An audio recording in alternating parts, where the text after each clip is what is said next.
آسان درس قرآن نحمده ونصلي ونسلم على رسوله الكريم اما بعد فاعوذ بالله من الشيطان الرجيم بسم الله الرحمن الرحيم ولقد نجينا بني اسرائيل من العذاب المهين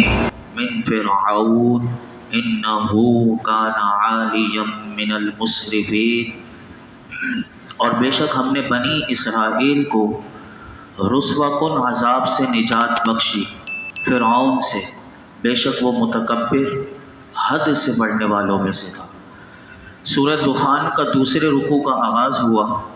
اور دو آیت کریمہ آیت نمبر 30 اور 31 میں نے آپ کے سامنے ترجمہ اور آیت کریمہ پڑھی۔ اللہ رب العالمین نے اس کی پہلی آیت میں، اس سے جو پہلی والی آیات تھیں اس میں فرعون کی ہلاکت کو اللہ نے بیان کیا تھا جو آپ سماعت کر چکے۔ اب یہاں سے جو آیات شروع ہو رہی ہیں حضرت موسیٰ علیہ السلام اور ان کی قوم پر جو اللہ نے احسانات کیے ہیں اس کی کیفیت کو بیان کیا۔ چنانچہ فرمایا کہ بے شک ہم نے بنی اسرائیل کو رسوا کن عذاب سے نجات بخشی جو فرعون کی طرف سے انہیں پہنچتی تھی۔ وہ کیا تھی؟ وہ غلامی تھی، وہ مشقت سے بھرپور خدمتیں فرعون کرواتا تھا، محنتیں، اولاد کے قتل کیے جانے کی صورت میں، یعنی بنی اسرائیل کے کتنے بچوں کا قاتل تھا یہ فرعون، یعنی کہ وہ اس موسیٰ علیہ السلام کی تلاش میں کہ وہ بڑے نہ ہوں اور وہ بچوں کو قتل کروا دیتا تھا، اتنا بڑا ظلم یہ کرتا تھا۔ اللہ فرماتا ہے بے شک فرعون متکبر بھی تھا اور حد سے بڑھنے والوں میں سے تھا۔ پھر اللہ نے ارشاد فرمایا وَلَقَدِ اخْتَرْنَاهُ عَلَىٰ عِلْمٍ عَلَى الْعَالَمِينَ وَآتَيْنَاهُ مِنَ الْآيَاتِ مَا فِيهِ بَلَاءٌ مُبِينٌ، اور بے شک ہم نے انہیں جانتے ہوئے اس زمانے والوں پر چن لیا اور ہم نے وہ نشانیاں انہیں عطا فرمائیں کہ جن میں واضح انعام تھا۔ اللہ رب العالمین نے ارشاد فرمایا کہ بنی اسرائیل پر ہم نے ایک احسان یہ کیا کہ ہم نے اپنے علم کی بنا پر بنی اسرائیل کو اس زمانے میں تمام جہان والوں پر چن لیا۔ یہاں پر ایک بات یاد رکھیے گا، علماء فرماتے ہیں اس آیت کریمہ سے یہ لازم نہیں آتا کہ بنی اسرائیل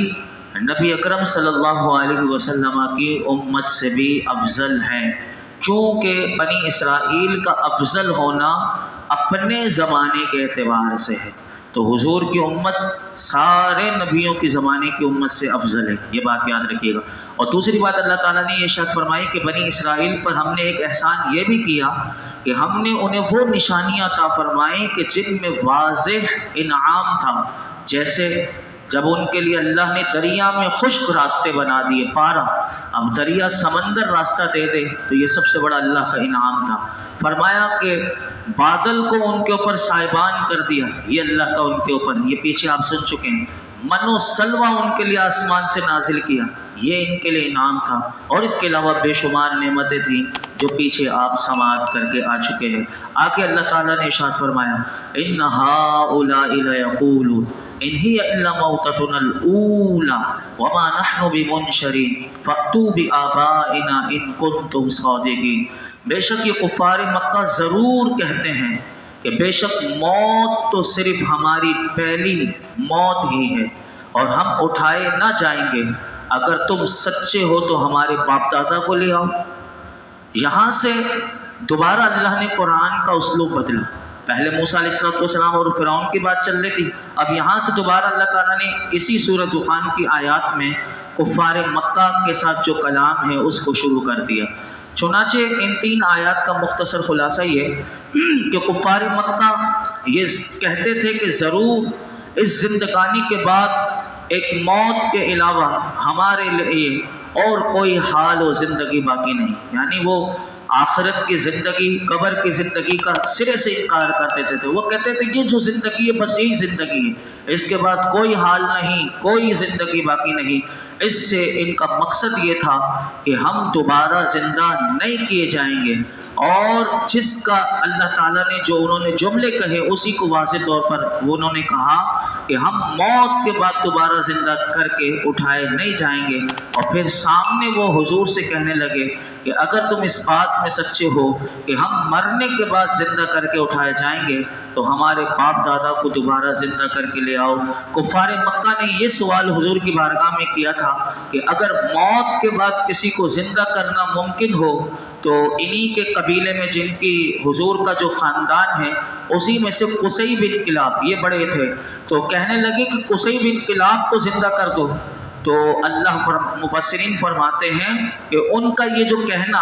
کہ ہمارے باپ دادا جو قصی تھے بن کلاب ان کو زندہ کر کے دکھاؤ تو ہم مانیں گے کہ ہم بھی دوبارہ زندہ، موت کے بعد دوبارہ زندہ کیے جائے گا۔ ان کا یہ جملہ کہنا یہ جاہلانہ بات تھی، کیونکہ یاد رکھیے گا جس کام کے لیے جو وقت معین ہو اس کا اس وقت سے پہلے وجود میں نہ آنا اس کے ناممکن ہونے کی دلیل نہیں ہوتا،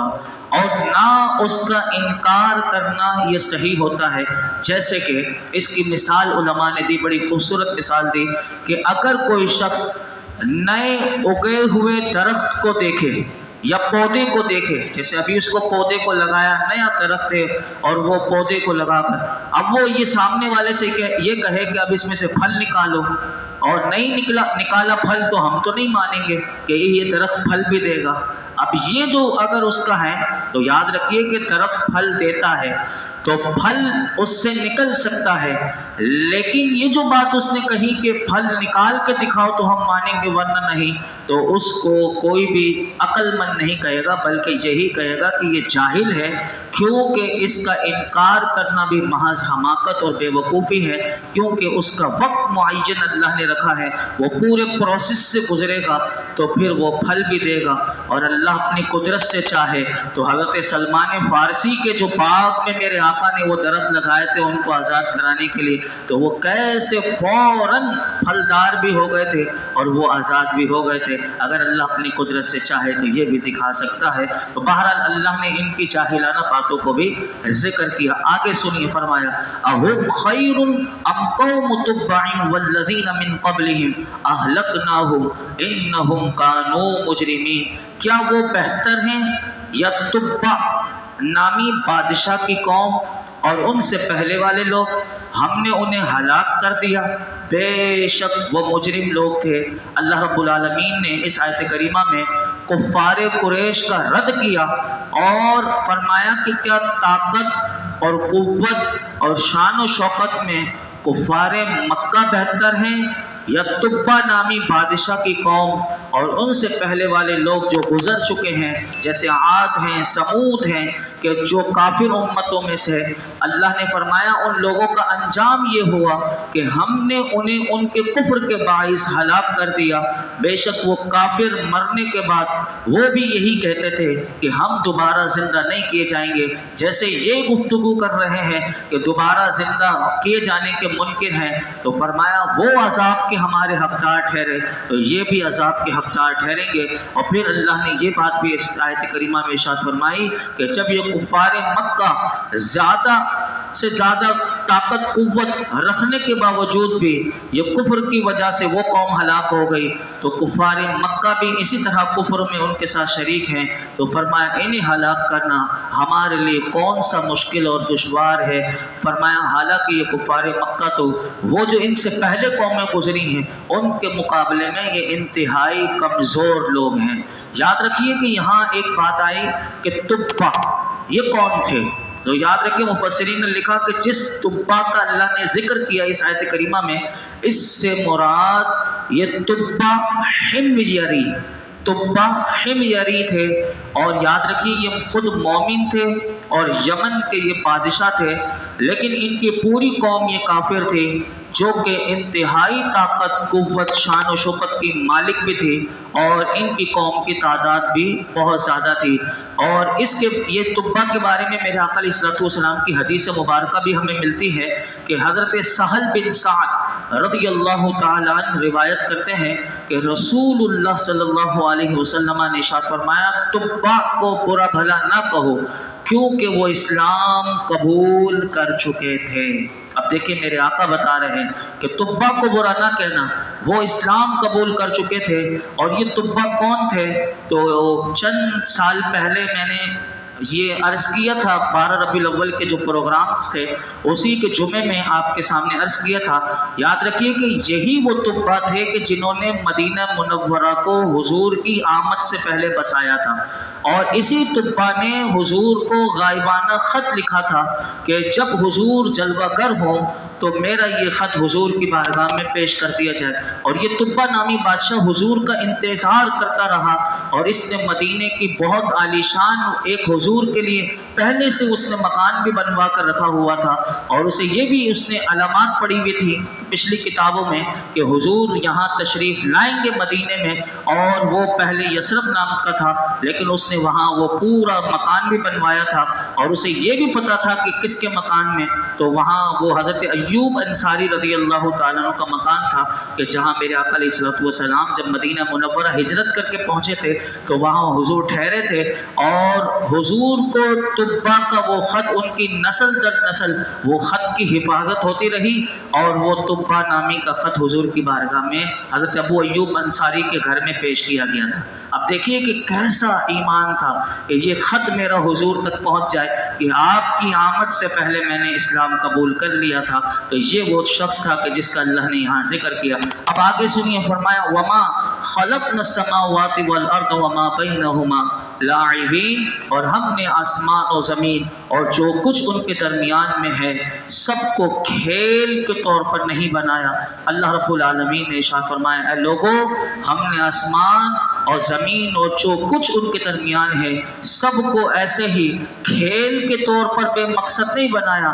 کیونکہ اگر مرنے کے بعد اٹھنا نہ ہو، حساب نہ ہو، عذاب نہ ہو، ثواب نہ ہو، تو فرمایا مخلوق کی پیدائش بھی محض فنا کے لیے ہوگی، اور یہ بالکل عبث اور بے مقصد ہوگا کہ ایسے ہی کائنات بن گئی، نہ حساب ہوگا نہ کسی کا نہ، اور نہ اٹھنا ہوگا، تو یہ کھیل ہی ہوگا اور لہو و لعب ہوگا۔ تو فرمایا یہ سب سے بڑی دلیل ہے کہ اس دلیل سے یہ ثابت ہوا کہ اس دنیاوی زندگی کے بعد کوئی زندگی ہے، اور وہ اخروی زندگی ہے کہ جس میں اعمال کا حساب بھی ہوگا اور ان کی جزا بھی ملے گی۔ پھر اللہ تعالیٰ نے ارشاد فرمایا ما خلقناہما الا بالحق ولکن اکثرهم لا يعلمون، اور ہم نے انہیں حق کے ساتھ ہی بنایا لیکن ان میں اکثر لوگ جانتے نہیں۔ فرمایا ہم نے آسمان اور جو کچھ ان کے درمیان ہے سب کو حق کے ساتھ بنایا تاکہ لوگوں کو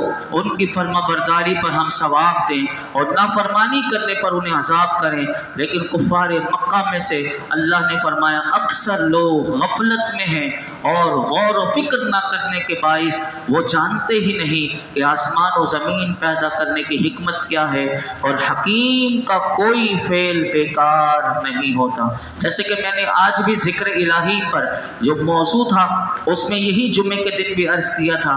ذکر کی حقیقت کیا ہے کہ انسان یاد رکھے اور غفلت اپنے اوپر سے دور کر دے، کیونکہ جب انسان غفلت میں رہے گا تو اب آپ دیکھیں کافر غفلت میں ہے تو وہ اس بات کو سوچتا ہی نہیں کہ کائنات کو بھی کوئی بنانے والا ہے اور اس نے مجھے بھی بنایا۔ ہر چیز میں انسان غور کرتا ہے، تو جب غفلت دور ہوتی ہے تو کافر بھی کلمہ پڑھ لیتا ہے، اور اسی طرح اگر غفلت طاری ہو تو کعبے کے پردے سے بھی بندہ چمٹا ہوا ہوتا ہے، طواف کعبہ بھی کر رہا ہوتا ہے، لیکن اس کا کیونکہ غفلت طاری ہوتی ہے اس کا دل کہیں اور ہوتا ہے، لیکن وہ ذکر سے وہ غافل ہوتا ہے اور اس نے حقیقت ذکر کو نہیں پایا ہوتا۔ 2-3 آیات کریمہ مختصر عرض کر کے اپنی گفتگو سمیٹتا ہوں۔ فرمایا ان یوم الفصل میقاتهم اجمعین یوم لا یغنی مولا عن مولا شیئا ولا هم ينصرون الا من رحم اللہ انہ هو العزیز الرحیم۔ بے شک فیصلے کا دن ان سب کا مقرر کیا ہوا وقت ہے جس دن کوئی دوست کسی دوست کے کچھ کام نہ آئے گا اور نہ ان کی مدد کی جائے گی مگر جس پر اللہ مہربانی فرمائے، بے شک وہی عزت والا مہربان ہے۔ فرمایا سنو قیامت کا دن وہ کیسا دن ہوگا کہ جس میں اللہ تبارک و تعالی اپنے بندوں میں فیصلہ فرمائے گا، اور وہ ان سب کا اللہ کی بارگاہ میں حاضری کے لیے وقت مقرر کیا ہوا وقت ہے، اور اس دن اللہ تعالیٰ اگلوں پچھلوں سب کو ان کے اعمال کی جزا دے گا۔ اور فرمایا قیامت کا دن ایسا دن ہے کہ جو کافروں کے لیے فرمایا جیسے دنیا میں دوست تھے، لیکن قیامت کے دن ان کا کوئی دوست کے کام نہ آئے گا، اور دنیا داری میں ان کی جو رشتہ داری تھی، محبتیں دنیا میں تھی کافرانہ، لیکن فرمایا قیامت کے دن نہ رشتہ داری کام آئے گی، نہ محبت کام آئے گی، اور نہ ان کافروں کی مدد کی جائے گی۔ لیکن اللہ نے فرمایا مگر جس پر اللہ مہربانی فرمائے، تو فرمایا یاد رکھنا مومنین اللہ کے اذن سے ایک دوسرے کی شفاعت بھی کریں گے، اور بے شک اللہ عزت والا بھی ہے، اور اپنے دشمنوں سے انتقام لینے والا بھی ہے، اور اپنے دوستوں یعنی ایمان والوں پر اللہ رب العالمین بڑا مہربان ہے۔ اللہ رب العالمین ہم سب کو اپنا کرم، اپنا فضل اور اپنا رحم، اپنی مہربانی ہم سب کو نصیب فرمائے۔ الحمدللہ رب العالمین، والصلاۃ والسلام علی سید الانبیاء والمرسلین وعلی آلہ واصحابہ اجمعین۔ یا اللہ پاک جو کچھ درس قرآن میں سنا ہے، اس میں کوئی غلطی کوتاہی ہو معاف فرما، اپنی بارگاہ میں قبول فرما، اخلاص کے ساتھ، للہیت کے ساتھ تیری رضا کے لیے سیکھنے سکھانے کی توفیق عطا فرما یا رب العالمین یا ارحم الراحمین۔ قرآن پاک کی برکت سے ہمیں اخلاص اور یقین کا نور عطا کر دے، فہم قرآن کی دولت سے نواز دے یا اللہ، قرآن پاک کی تعلیمات پر عمل کرنے والا بنا دے، ہمارے ماں باپ کی ساری امت مسلمہ کے بے حساب مغفرت فرما، دنیا اور آخرت کی ساری بھلائیاں، کامیابیاں، عزتیں، نعمتیں، راحتیں، سکون عطا فرما، دونوں جہانوں کی ذلت اور رسوائی سے بچانا، عذاب قبر سے، موت کی سختیوں سے اللہ ہمیں محفوظ فرما یا رب العالمین۔ آج تک ہم نے جتنے دعائیں کی ہیں آئندہ کریں گے، سب دعاؤں کو قبول فرما۔ صلی اللہ تعالی علی خیر خلق محمد وعلی آلہ وصحبہ۔